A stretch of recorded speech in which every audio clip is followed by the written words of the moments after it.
오늘 하나님께서 우리에게 주시는 말씀은 구약 성경 호세아 4장 1절에서 3절까지의 말씀입니다. 구약 1259쪽입니다.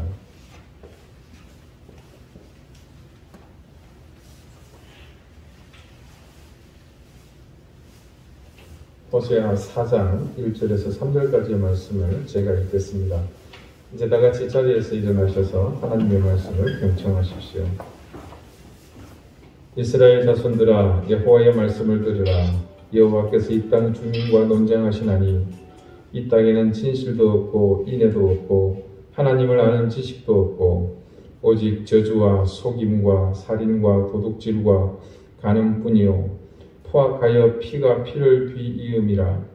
그러므로 이 땅에 슬퍼하며 거기 사는 자와 들짐승과 공중에 나는 새가 다 쇠잔할 것이요 바다의 고기도 없어지리라. 아멘. 자리에 앉으시기 바랍니다. 하나님께서 이 말씀으로 우리에게 은혜 주시기를 원합니다.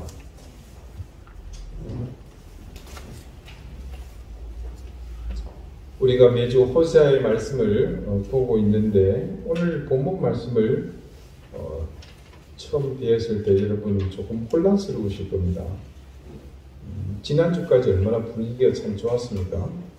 하나님께서 지독한 사랑으로 이스라엘 백성을 사랑하시는 그 의지를 우리는 모두 확인했습니다. 그리고 그 지독한 사랑이 지금 우리에게도 현실로 나타나고 있다는 그 사실 때문에 큰 은혜와 더불어 감동이 넘쳤습니다. 이제 이스라엘은 하나님께서 정하신 그 때를 기다리고 그 후에 진행될 고난의 시간을 그저 기다리면서 빚어져 가면 되는 일만 남았습니다. 그런데 오늘 딱 이렇게 4장을 넘기고 보니 이건 또 뭡니까? 다시 시작하자고 다시 싸움을 걸고 있는 이런 형국입니다. 앞서 2장 2절에 다음과 같은 말씀이 있었습니다. 너희 어머니와 논쟁하라. 그는 내 아내가 아니요 나는 그의 남편이 아니라. 그가 그의 얼굴에서 음란을 제하게 하고 그 유방 사이에서 음행을 제하게 하라. 자, 이 말씀과 오늘 본문 1절 이스라엘 자손들아 여호와의 말씀을 들으라. 여호와께서 이 땅 주민과 논쟁하시나니. 자, 뭔가 느낌이 비슷한데 이 두 절에서 공통으로 사용된 단어가 있습니다. 그것은 바로 논쟁이죠. 우리말 논쟁으로 번역된 히브리어 리브는 법정에서 사용하는 용어입니다. 그 당시에는 지금처럼 법원이 따로 있는 것은 아니었고요. 성읍이나 동네에서 중요한 결정을 할 때 모두가 인정할 만한 공공성이 있는 장소에서 전체 회중에게 확약을 받을 때가 있습니다. 여러분, 우리가 룻기 말씀을 볼 때 기억 한 가지 해봅시다. 보아스의 잠자리 끝에 이불을 살짝 들추고 룻이 함께 타장바닥에서 잠을 잤죠. 그렇게 한 룻의 의도를 안 보아스가 그녀를 아내로 맞아서 기업을 대신 물으려고 할 때 어디서 했습니까? 성문에서 했죠. 그래서 성문에서 베들레헴의 장로들과 주민들이 모인 가운데 공식 절차를 밟았습니다. 자신보다 보아스 집안과 촌수가 더 가까운 사람이 있었습니다. 그 사람이 그것을 포기하고자 의식에 실을 벗었었죠. 그 의식을 행한 다음 룻을 공식적으로 아내로 맡게 되었습니다. 여기 본문의 리브, 즉 논쟁하다는 바로 그런 자리에서 법적 논의를 진행할 때 논쟁을 했을 때 사용하는 말입니다. 근데 이 두 본문의 차이가 있습니다. 2장 2절에서는 너희 어머니, 즉 호세아의 아내죠. 그 아내와 논쟁, 즉 법적 다툼을 하신 것이고 여기서는 그 논쟁의 대상이 어떻게 바뀝니까? 법적 공방의 대상이 이 땅의 주민이라고 그렇게 말씀을 증거합니다. 사실 하나님께서 피조물인 인간과 소송을 한다는 자체가 난센스입니다. 그런데도 하나님은 분명하게 이스라엘을 벌하시기 전에 그들이 적법하지 못한 사실을 지적해 주시고 절차에 따라 그들을 징벌하시는 것을 볼 수 있습니다. 오늘 이 성문에서 벌어지는 법정 공방의 시발점은 다름 아닌 이스라엘 백성과 하나님 사이에 맺었던 계약 관계에 있어서 이스라엘 측의 의무 불이행을 두고 일어난 공방임을 알 수 있습니다. 제가 이거 법원 출입을 자주 하다 보니까 이런 용어들이 너무 자연스럽네요. 여러분 조금 낯서시죠? 자, 아무튼 종합적으로 보면요, 같은 내용을 하나님께서 또 들춰내시고 징계하신다는 의미보다는, 자, 처음 하나님이 호시아를 부르셔서 그 가정을 통해 비유로 말씀하신 이스라엘의 음행에 대해서는 그 가정에 국한된 사실로 하나님께서 원인을 찾았습니다. 누굽니까? 고멜이었죠. 그런데 이제는 이 호세아의 아내가 범한 결혼의 순결을 깨뜨린 이런 일이 사실은 뭐다? 너희 이스라엘 전체 백성이 행한 일이다 라는 것을 그래서 확대 적용시키는 그런 것이 의미를 들 수 있겠습니다. 자, 우리가 기억하듯이 하나님은 이스라엘과 전대미문에 언약을 하셨습니다. 처음 아브라함을 부르셨죠. 그리고 뜬금없이 가나안으로의 이주를 제안합니다. 그 이주에 대한 대가는 실로 엄청났습니다. 하나님의 약속은 아브라함 당대에는 아들을 하나 얻는 것으로 사실은 그쳤죠. 그렇지만 그 하나님의 약속음은 정말로 줄기차게 지급된 것을 우리는 말씀을 통해서 충분히 보았습니다. 근데 그 약속이 한 단계 더 새로워지는, 더 진일보한 시점이 있었죠. 그것은 바로 출애굽한 이스라엘 백성이 시내산에 동도했을 때입니다. 그때 하나님은 새롭게 계약을 갱신하는데, 그때 계약은 인류 역사 가운데 유례를 찾을 수 없는 불평등 계약이었습니다.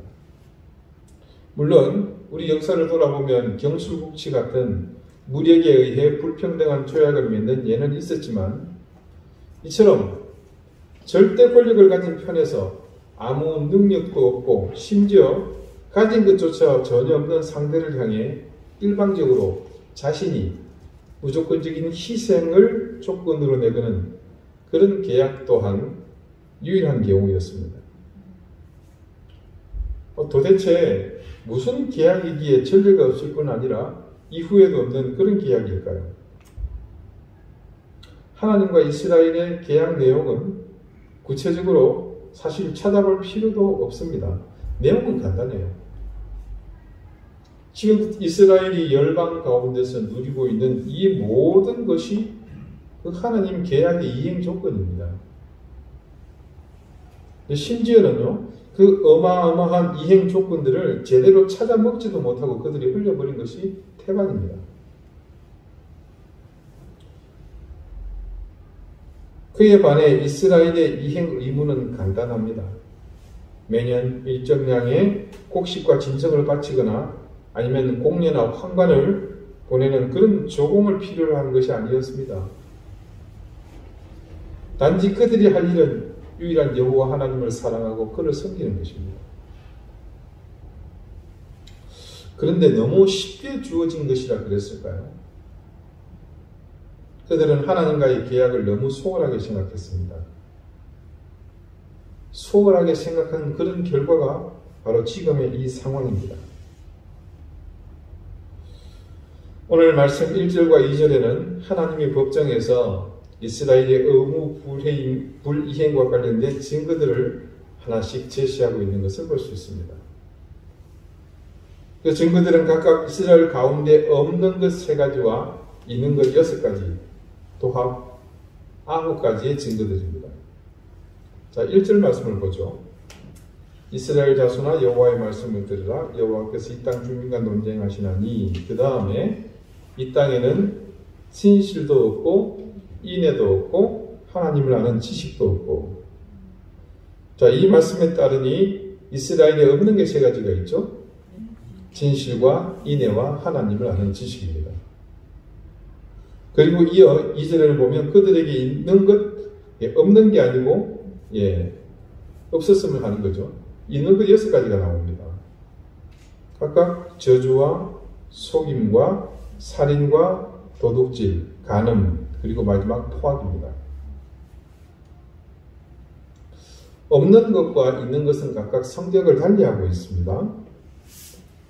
없는 것 3가지는 사실상 특정한 어떤 것을 말하기보다는 광범위한 포괄적 내용을 담고 있습니다.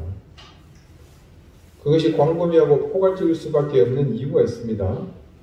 이것들은 모두가 하나님과 이스라엘 사이의 수직 관계를 설명하는 것들이기 때문에 그렇습니다. 그래서 어떻게 보면 이 증거들을 볼 때 이 3가지는 총론이라고 볼 수 있겠고요. 그런 반면 나머지 있는 것 6가지는 하나님과의 관계를 바탕으로 해서 수평적인 관계에 필요한 것들입니다. 그래서 앞서 있는 것 3가지가 총론이라고 봤을 때 이 6가지는 총론에서 좀 더 구체적으로 항목을 지적한 강론이다, 이렇게 볼 수 있겠습니다. 결국은 하나님께서 억울한 일을 겪으시고 법정에서 탄원하시면서 증거로 제출한 계약을 위반한 증거들, 없는 것 3가지와 있는 것 6가지, 또 9가지는 이스라엘이 하나님을 배신하고 지금 멸망의 직전까지 자신들을 끌고 온 모든 범죄의 요인들이라고 볼 수 있겠습니다. 그렇다면 진실과 인내, 하나님을 아는 지식이 없는 것, 그들에게서 없는 것 이 3가지 중에 단연 핵심이 되는 것은 어떤 걸까요? 3번째입니다. 이스라엘 백성에게 하나님을 아는 지식이 있었다면 진실도 인애도 그들에게서 없을 리 만무합니다. 사실상 이는 모든 불행의 근원이기도 합니다. 이 호세아를 주석한, 또 호세아에 대한 책을 기록한 많은 신학자들은 이 여호와를 알자라고 이 호세아의 주제를 간단히 응용하기 바랍니다. 즉 호세아가 외치는 예언의 중심에서 가장 큰 핵심이 뭐다? 여호와 하나님을 바로 알자는 겁니다. 실제로 우리가 앞서 근 3주간 말씀을 통해 깨닫게 된 것은 다름 아닌 뭐였습니까? 하나님의 사랑, 그 하나님의 참 희한한 별스러운 그 마음이었지 않습니까? 또 구체적으로 말하면 그 마음 속에 담고 계신 하나님의 위대한 사랑 아니었습니까? 이스라엘도 그랬지만 우리도 하나님의 그런 사랑에 대한 지식이 사실 너무나 없었습니다. 무지했습니다. 그분이 우리를 사랑하신다는 그 말씀 자체를 우리는 너무 형이상학적으로 이해하지 않았습니까? 그냥 소위 가슴으로 이해하고 마음으로 이해하고 생각으로 이해하는 것. 그렇게 우리는 하나님의 사랑을 제한해서 때로는 우리 임의대로 그렇게 이해했습니다. 이스라엘도 또한 우리도 모두가 하나님의 사랑을 그런 방식으로 이해하다 보니 하나님의 사랑이 우리의 삶을 구체적으로 구속하는 것을 우리는 납득하지 못하고 살았습니다. 이스라엘 백성이 하나님의 사랑을 조금만 더 형이하학적으로 이해하고 실제로 삶에서 드러나고 있는 사실을 인지했다면 결코 지금처럼 그렇게 무너지지는 않았을 것입니다. 그것은 우리도 마찬가지입니다. 저와 여러분이 하나님의 사랑은 단순히 머릿속에만 가둬두지 않았다면 우리의 삶은 지금과는 확연히 다른 더욱 성숙한 모습이 아니었겠습니까? 하나님께서는 시내산에서 그들과 계약을 새롭게 갱신하시면서 그 계약의 문서판에 해당하는 율법을 주셨습니다. 그 율법의 중심이 뭐였습니까? 십계명이었죠. 그 10가지를 중심으로 이스라엘이 살아갈 때 그들은 하나님과의 계약 의무를 충실히 이행하는 그런 삶을 살 수 있었습니다. 그러나 그들이 그 계명을 가볍게 여기고 그들 가운데서 그 율법에 대한 지식이 없어지고 나니 그들의 삶은 그냥 죄악으로 신속히 달려갈 뿐입니다. 놀랍게도 그 증거들이 오늘 말씀 속에도 그대로 드러납니다. 자, 그들에게 있는 6가지를 모두 봅시다. 저주, 속임, 살인, 도둑질, 간음, 포악. 도합 6가지에서 앞에 5가지는 모두가 10계명의 각 계명들에 해당하는 내용임을 알 수 있습니다. 자, 가령 여러분 저주를 봅시다. 저주는 하나님의 이름을 빙자하여 다른 사람을 저주하는 행동을 일컫습니다. 이런 행동은 10계명의 세 번째 계명인 여호와의 이름을 망령되게 일컫지 말라는 그 계명을 어기는 행위입니다. 속임은 어떻습니까? 자, 법적인 측면에서 이웃을 향해 거짓으로 증언하는 것을 금하는 9번째, 내 이웃에 대하여 거짓 증거하지 말라는 그 계명을 어긴 행위입니다. 세 번째 살인, 네 번째 도둑질, 5번째 간음은 모두가 10계명에 6번째 살인하지 말라, 8번째 도둑질하지 말라, 7번째 간음하지 말라는 계명을 모두 범한 셈입니다. 그럼 6번째 포악은 어떻게 생겨났겠습니까? 앞서 저주와 속임, 살인과 도둑질 그리고 간음이 아무렇지 않게 자행되는 세상이 과연 평온하고 안전한 세상이 있습니까? 그 같은 계명을 범하는 세상에는 하나님의 공의와 인애 그리고 사랑과 평화가 절대 공존하지 못합니다. 그러니 그런 세상이 포악해지는 것은 당연한 수순입니다. 아모스는 동시대에 예언을 할 때 그들이 얼마나 포악했는지 그 시대의 상황을 이렇게 증언합니다. 아모스 2장 6절에서 8절 말씀입니다. 여호와께서 이와 같이 말씀하시되 이스라엘의 서너 가지 죄로 말미암아 내가 그 벌을 돌이키지 아니하리니 이는 그들이 은을 받고 의를 팔며 신 한 켤레를 받고 가난한 자를 팔며 힘없는 자의 머리를 티끌 먼지 속에 발로 밟고 연약한 자의 길을 굽게 하며 아버지와 아들이 한 젊은 여자에게 다녀서 내 거룩한 이름을 더럽히며 모든 제단 옆에서 전당 잡은 옷 위에 누우며 그들의 신전에서 벌금으로 얻은 포도주를 마십니라. 은을 받고 의인을 팔았습니다. 신 한 켤레의 값으로 사람을 사고 팝니다. 힘으로 약한 사람을 괴롭히는 것도 모자라 그들의 길을 굽게 했다고 전합니다. 누군가 힘 있는 사람이 약한 사람의 운명을 바꿔버린 것입니다. 6장 3절에서 6절 말씀은 더욱 구체적입니다. 그들의 삶을 아모스는 이렇게 고발합니다.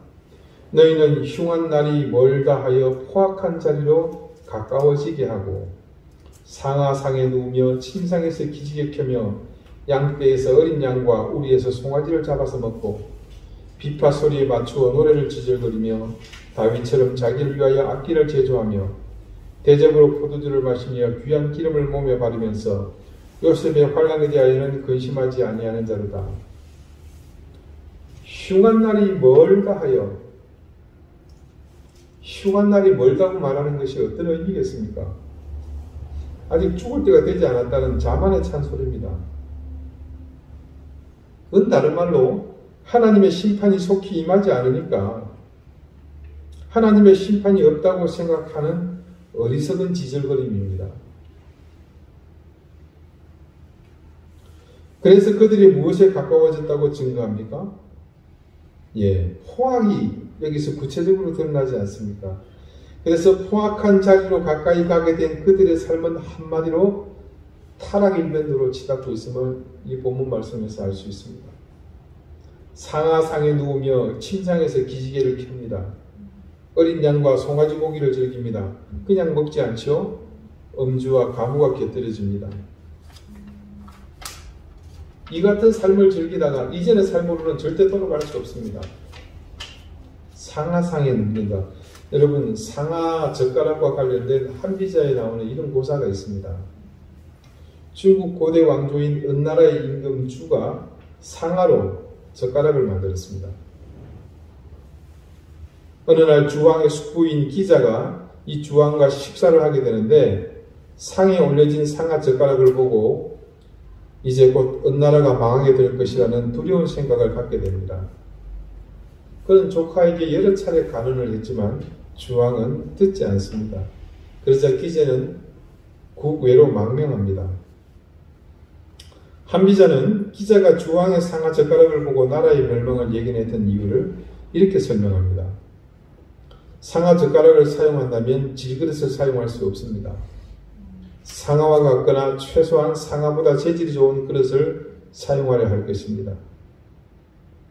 기자는 상하 젓가락과 어울리려면 옥으로 만든 그릇을 써야 할 것이라고 말합니다.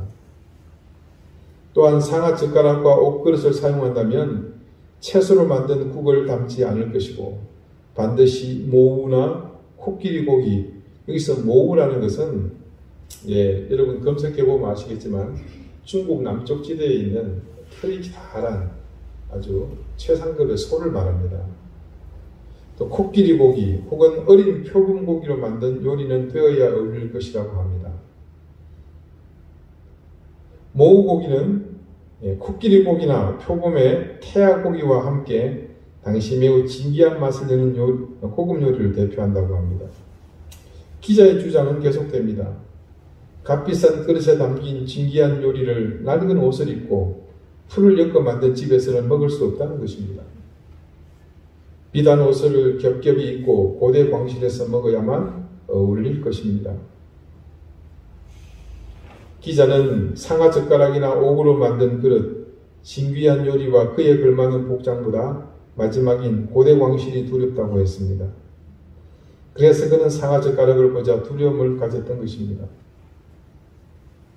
5년도 채 되지 않아 기자의 예상대로 주왕은 정원에 온갖 고기를 안주 삼아 늘어놓고 포락을 설치했으며 술지개미로 만든 언덕을 오르고 연못에 술을 채워놓고 시간을 보냅니다. 이런 포락이라고 들어보셨습니까? 이거는 구리로 만든 기둥입니다. 그것을 불에 달군 후 죄인에게 맨발로 걷게 하는 일종의 형벌 도구입니다. 주지육림이 극도에 달하고 사치스러운 행각을 벌이는 자리에서 어떤 일을 벌이냐면요, 죄인들이나 혹은 정적들을 그곳에 데려와서 이 포락의 형벌을 가했던 거죠. 그러면 살이 타들어가는 냄새가 납니다. 그걸 즐겼다고 합니다. 또 일부에서는 그냥 이거는 고기를 굽기 위한 도구로 쓰여졌다고도 합니다. 아무튼 어느 경우든 기자가 우려했던 것이 현실로 다가온 것은 분명해 보입니다. 한비자는 이 상하 젓가락에서부터 시작된 주왕의 절제없는 행위로 인해 언나라가 멸망했다고 말합니다. 자, 이스라엘 땅에 당연히 그런 삶을 살던 사람들에 대해서 하나님의 심판이 이어졌습니다. 아모스는 그런 이스라엘의 포악이 어떤 결과로 이어질지 독서를 이 말씀 중에 담아놓았습니다. 조금 전 읽었던 아모스 6장 끝부분입니다. 대접으로 포도주를 마시며 귀한 기름을 몸에 바르면서 그 다음에요, 요셉의 환난에 대하여는 근심하지 아니하는 자로다. 요셉의 환난. 그들에게 이어질 요셉의 환난이라는 것은 다름 아닌 요셉이 애굽의 총리로 등극하게 되었던 결정적인 계기가 된 애굽에 이어진 7년의 대기근이었습니다. 솔로몬 이후 이스라엘의 역사는 온통 자연재해와 그로 인한 흉년이 뒤를 이어 일어났습니다. 조금 전 읽었던 그 아모스 있잖아요. 그 아모스의 때에는 심지어 어떤 일이 일어났느냐, 엄청난 지진이 있었는데, 물론 좀 약간 중국풍으로 뻥이 가미했으리라고 보는데 앞에 있는 산이 10리를 이동했다, 그런 기록도 있다고 합니다.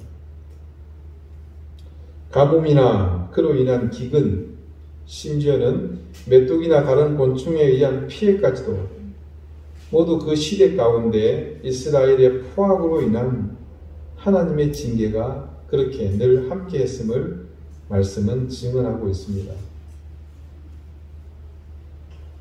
오늘 말씀 가운데도 그런 상황을 이렇게 증언합니다. 오직 저주와 속임과 살인과 도둑질과 간음뿐이요 포악하여 피가 피를 뒤이음이라. 자, 그렇게 여호와를 아는 지식이 없어서 포악해진 그들에게 뭐가요? 피가 일어나고 있습니다. 피가 피를 뒤집게 되었고, 그리고 그 땅은 다음과 같이 될 것이라고 증언합니다. 그러므로 이 땅이 슬퍼하며 거기 사는 자와 들짐승과 공중에 나는 새가 다 쇠잔할 것이요 바다의 고기도 없어지리라.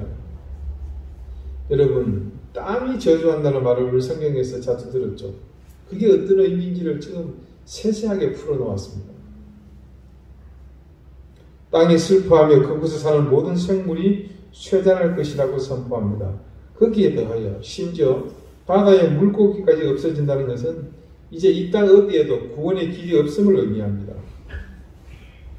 이 모든 것의 시작이 어디서부터입니까? 하나님을 아는 지식의 결여에서부터 시작됩니다.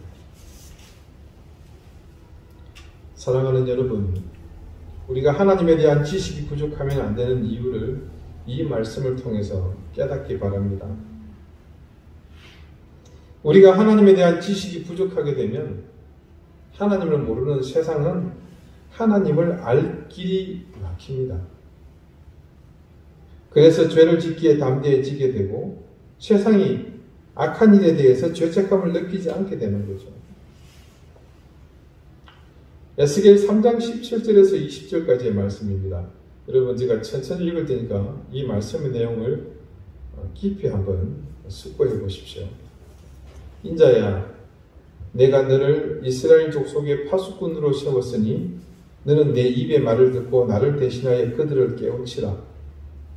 가령 내가 악인에게 말하기를 너는 꼭 죽으리라 할 때에 네가 깨우치지 아니하거나 말로 악인에게 일러서 그의 악한 길을 떠나 생명을 구원하게 하지 아니하면 그 악인은 그의 죄악 중에서 죽으려니와 내가 그의 핏값을 네 손에서 찾을 것이고, 네가 악인을 깨우치되 그가 그의 악한 마음과 악한 행위에서 돌이키지 아니하면 그는 그의 죄악 중에서 죽으려니와 너는 네 생명을 보존하리라. 또 의인이 그의 공의에서 돌이켜 악을 행할 때에는 이미 행한 그의 공의는 기억할 바 아니라 네가 그 앞에 거치는 것을 두면 그가 죽을지니 이는 네가 그를 깨우치지 않음이니라. 그는 그의 죄 중에서 죽으려니와 그의 피값은 내가 네 손에서 찾으리라. 이 말씀을 보면요, 세상의 악과 우리가 어떤 관계인지 정확하게 알 수 있습니다. 세상에는 하나님이 없다고 말하는 사람이 하나님이 있다고 생각하는 사람보다 훨씬 많습니다. 하나님이 없다고 말하는 것은 사실 우리를 지으신 하나님을 부정하는 것이기 때문에 그 말은 다른 의미로 자기 자신을 부정하는 것과 같습니다. 그래서 그런 사람들은 악한 길에서 악인의 삶을 아무렇지 않게 삽니다. 그런 의미에서 볼 때 우리는 더욱 이 사실 앞에서 그리스도인으로 책임 있는 삶을 살아야 합니다. 하나님을 알지 못해 부정하는 사람은 단지 입술로 부인할 뿐입니다. 그러나 우리가 하나님을 아는 지식이 부족하고 기록된 하나님의 말씀인 성경을 제대로 알지 못하게 되면 우리는 입술로는 하나님을 인정합니다. 그러나 정작 삶으로 우리는 어떤 일을 합니까? 하나님을 부인하는 그런 삶을 살게 되지 않습니까? 그런 의미에서 볼 때 우리가 우리 자신을 의도치 않게 부인하는 것은 불신자들의 자기 부인과 그 크기와 규모에 있어서 비교할 바가 못 되죠. 훨씬 더 크고 심각한 겁니다. 그렇다면 우리가 어떻게 살아야 할지 이제는 더욱 분명해집니다. 하나님을 아는 지식이 충만해져야 합니다. 여러분, 우리는 지난 2021년의 서두에 코로나 전국으로 인해서 실추된 교회의 어떤 모든 상황을 보면서 무엇을 믿어야 할 것인지 수개월 동안 말씀을 통해서 깨닫고 그 깨달음을 통해서 정직한 신앙과 바른 믿음을 갖기 위해서 노력했습니다. 이때 무엇을 믿어야 할 것인지 깨달은 우리가 그 깨달음을 통해 견지하고자 노력했던 정직한 신앙, 바른 믿음의 토대는 다름 아닌 하나님을 아는 지식에서부터입니다. 그런 의미에서 하나님을 아는 지식은 우리 신앙의 출발점이라고 해도 과언이 아닙니다. 사랑하는 우리 방주교회 교우 여러분, 저는 여러분이 이 세상의 어떤 그리스도인들보다 하나님을 아는 지식이 충만하시기를 바랍니다.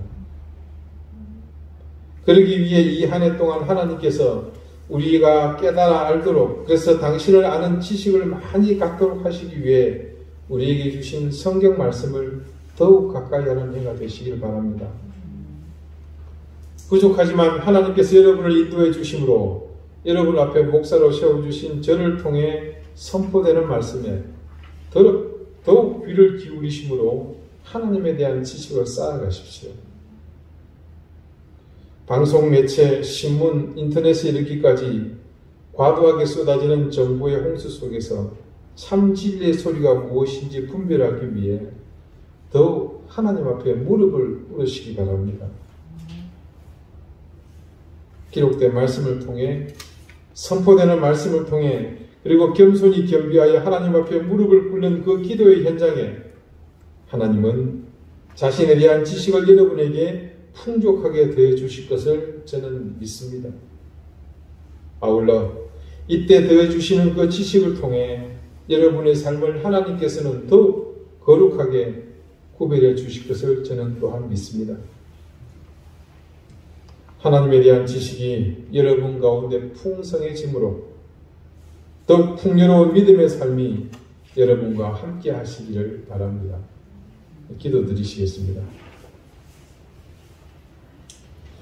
하나님, 우리의 탐욕을 채우기 위해 목말라 하던 삶을 이제는 그치고 하나님을 아는 지식에 목마르게 해 주십시오. 하나님 안에서 풍요로운 인생을 누리게 해 주십시오. 하나님을 아는 지식이 우리를 참되고 의로운 인생으로 인도하심을 믿으며 기록된 말씀, 성경을 늘 탐독하며 선포되는 말씀에 귀 기울이고 기도의 무릎을 통해 우리에게 더해 주시는 여호와 하나님의 지식이 충만해져가는 2022년이 되게 해 주십시오.